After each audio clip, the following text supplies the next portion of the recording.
Hello, welcome to midweek. We're having some technical difficulties. My computer just kept shutting off, but we're going to start. So my name is Mechelle Wingle, and my soul's purpose is to move the planet forward, healing myself and others emotionally, mentally, physically, and spiritually. Today, I'm going to talk about the magic of gratitude, and stay till the end because I'm going to share with you some of my special gifts that I am so grateful for. Thanksgiving is my favorite time of year, is my favorite holiday, and I'll tell you why. Because I think it's so simple, because we get a holiday where we totally celebrate, and then usually the day after we just get to hang out. So it's like the best of both worlds. We get to relax and we get to celebrate. So I've always loved Thanksgiving, and it's been around my birthday, so that's kind of good and bad, you know. But today, gratitude. So gratitude is the healthiest of all human emotions, Zig Ziglar says he's famous for. So gratitude, like I said in the beginning, there is a magic to gratitude. And by adding gratitude to a difficult situation, it can shift. And by adding gratitude to a wonderful experience, it can stay with us longer. As humans, we are prone to dwell on the negative, but gratitude adds weight. You know, it adds some weight, I guess, to the positive situations and allows it to sit with us a little longer. And having a gratitude practice is really important and does several things. It forces you, one, to look for the good in things. And in difficult situations even, there's been many stories where people have felt completely overwhelmed, and as they just looked around the room and started having gratitude for whatever they could see, their mood lifted. It really has a magical quality to it. And maybe by faking gratitude at first, we can begin to really harvest it. And also, when we think about what we are grateful for, when we make it part of our practice, we will notice what arrives to us as like just a blessing and a gift, and what we are clinging to and cannot do without. You know, we're so grateful for this because I wouldn't be able to do without that. These are really different situations. The first is allowing it to be part of our experience and just grateful for it, and the other has a little bit of, it's giving us a window into some of our maybe wounds, something that we are needing, and maybe in some of our weaknesses, and shows us what really could use some healing. So that's another part of a gratitude practice that is so helpful. And remember, the purpose of healing is to make us whole. It's not broken, it's just whole. Science tells us that gratitude helps us mentally by making our thoughts more positive. We feel more aware, and we are able to communicate better. It helps us emotionally by increasing our moods and helps us feel more satisfied.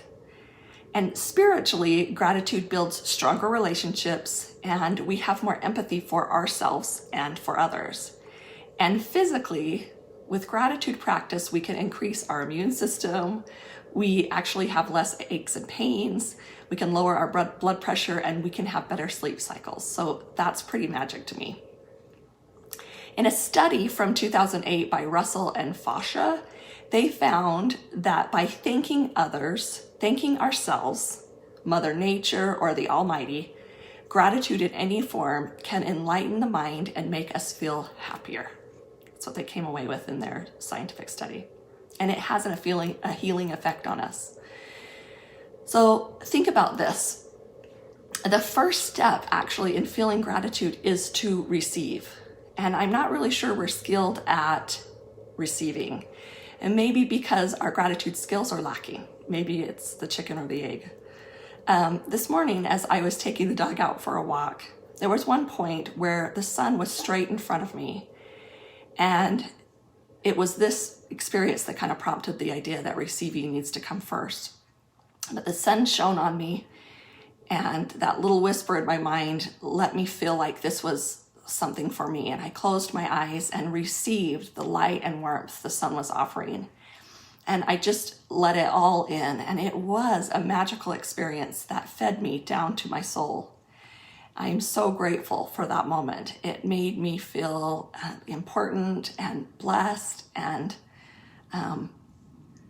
in that moment, in receiving that fully, I wasn't worried about that this was also happening for everyone else on the planet.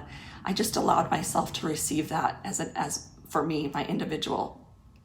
And what bubbled up in that situation is full gratitude for everything that I experience, for the world, for loved ones, for ones that I don't love so much. This gratitude filled me, and that's the kind of experience we're talking about. According to gratefulness.org, expressing gratitude bolsters self-worth and self-esteem. Gratitude helps people cope with stress and trauma. Gratitude can help build social bonds, strengthen existing relationships, and nurture new ones. Expressing gratitude tends to inhibit comparisons with others. So, and gratitude dissolves negative feelings. Anger and jealousy melt in its embrace, and fear and defensiveness shrink. So I really believe it's a little magic that we can add to our lives. I challenge you to keep with a gratitude practice all year, not just during Thanksgiving. And I urge you to sit with gratitude. So taking some time to just allow gratitude to fill you completely. And I also urge you to take some time to listen with gratitude, and I'll let you figure out what that means for you. But we always think, gratitude's either we're just letting it come in and letting it have its rule the show. But when we listen with gratitude, I think a different experience presents itself. And listening has been my greatest teacher, and I would like to share with you one of the things I am so grateful for. A few years back, I was challenged to begin writing a letter to God, and then being willing to receive an answer back. And this practice has been enlightening, joyful, empowering, and surprising at times. And I encourage you to begin this practice as well. So I'd like to share with you a few of these sacred moments, and I hope you will honor that these are my personal learning moments, and they're not meant to be lessons for you if they don't resonate. But this was the very first notebook I grabbed that I started this with, and even in the beginning I wrote my intention for it. But these experiences are not always grandiose and huge. They're just little moments for me. Many times I'm just saying I'm having a hard time with this. But this was September of 2017.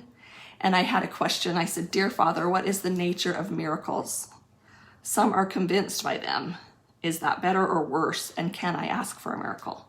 So I remember feeling at that time, I really wanted a miracle, but I could kind of feel like if I just got a miracle and it all went away, maybe there was lessons I was missing out on. I don't know. But that's what my question was. And my answer, as I took the pen to paper and just began writing, the answer was, speaking plainly doesn't relate to the same to all people. Miracles are my word spoken plainly. And I thought that was true. I think that a miracle is just A plus B equals C, is just right there. You want this to happen and it just happens. No wondering how it worked out. But some people don't understand being spoken to plainly. If someone's very blunt, sometimes it's overpowering. So that was my answer for that day, my question and answer. Another time, I was referring to a mother figure. What would you do in my circumstance? I was asking. Why do I feel like less of a deserving person? Why do I comfort and support when I don't feel like I receive in return? I was asking this question, and my answer was, such a beautiful thing. Now, at the time I know I was writing this, I'm a little bit of in a complaining mode, a little bit of down on me mode, and so my answer really surprised me. It said, blessings are ornate in nature. They have beautiful intricacies in the beauty. In the beauty of the craftsmanship, it gets lost. let's see, sometimes I can't read my writing that great. They have beautiful intricacies. In the beauty, the craftsmanship gets lost. Okay, so until you know how to create, you don't understand the entire worth. As a creator, you create. It was given to you to create. So what that was to me, the words don't do justice to the experience, but I realized that I just wanted this and I just wanted it to look like this. But sometimes, when you understand how things are made, when I watch a show where they describe how Oreos are made, I'm really interested in Oreos and they become fascinating to me, right? And so that was the question for me, is that sometimes that the beauty gets lost because I'm not aware of so I needed to work on creating, because once I learned to create, then I could understand really how the miracle worked, or what I wanted. Another one that I loved, I just simply one day, how can I be a better person? Is there something that I don't see? And my answer was, friendship blesses all who come unto you. Make friends. Do not just make an acquaintance. Grow in friendship with all you associate with. Learn to call them friends. This was a really personal thing because I have a standard. I realized a standard within myself that if I called them a friend, that held a lot of weight. And I recognized that I just needed that I could befriend them, and anyone, that I needed to open up my definition of friend and just call everyone friend. So I really made that part of my practice. Lastly, I just wanted to share this. I thought this was interesting. I just wrote a letter to my body and one day, and I said, "Dear body, thank you for being so dedicated to keeping me well. Thank you for healing cuts and bruises, sore muscles and bumps. Thank you for working with the food I give you. Thank you for working so hard. You have never, never given up on me. Please help me to let go of worry about my eating or weight. I know we are both doing the best that we can. I hope to let go of fear, worry, judgment, disappointment, anger, and revenge. Keep me safe like you have many times. Thank you, thank you. I love you." So this, although I'm not sitting there talking about, I'm making a list of things that I'm grateful for. I'm listening in that gratitude expression and receiving my own personal inspiration for me.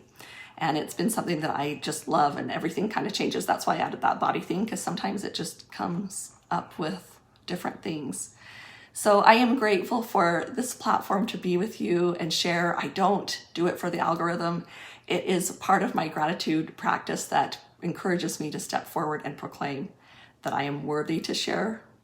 And some days it feels truer than other days, but I am the only one who has the power to make that decision. And so I will continue to share in honor of the gratitude that I've received in my gratitude practice. So you show up in your life, receive gifts of love, light, warmth, money, relationships, support, and all that this life offers. And today's song is Thankful by Josh Groban. Beautiful, beautiful song. Actually, I have two songs. Beautiful song. And then the next one is called Thank You by Alanis Morissette. And I just love this because it explains the complexities of what brings meaning, healing, understanding, vulnerability, willingness, and how pain and struggle are real but necessary to evolve. And it's just a really symbolic take on vulnerability and growth. So I will put those down in the comments. I hope you have a great Thanksgiving, and I will see you next week.